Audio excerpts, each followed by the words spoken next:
Humility is a virtue in the Christian life. Someone has said that being humble isn't thinking little of yourself, but not thinking of yourself at all.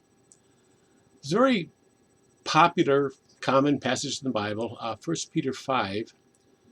Humble yourselves under the mighty hand of God that he may exalt you in due time, casting all your care upon him because he cares for you. Humble yourself. Can a humble person do that? Actually, it's a passive tense.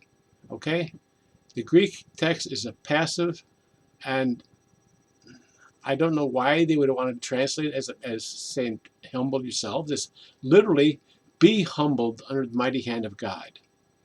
Be humbled. It's saying that God is trying to humble you.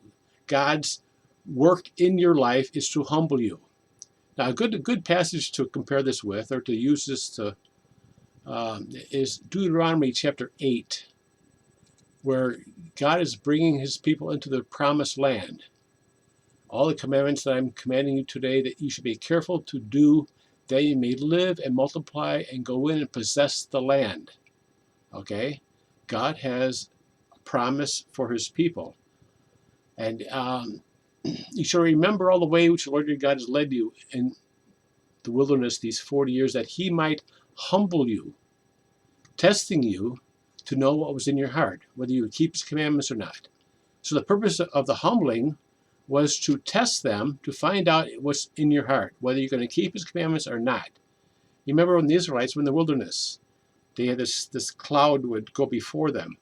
And sometimes it would stay there for a month, sometimes a day. And the idea was that they would go when he went. They would follow him and not just go out on their own. He humbled you and let you be hungry and fed you with manna, which your fathers did not know, which you did not know, and your fathers know, that he may make you understand that man does not live by bread alone, but man lives by everything that proceeds out of the mouth of the Lord. So when God humbles us, or it says, be humbled under the mighty hand of God, that he may exalt you in due time.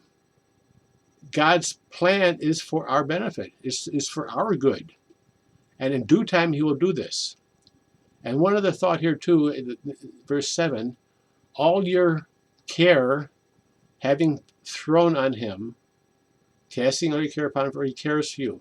This is what they call an aorist tense. It's not like saying, it's like a past tense.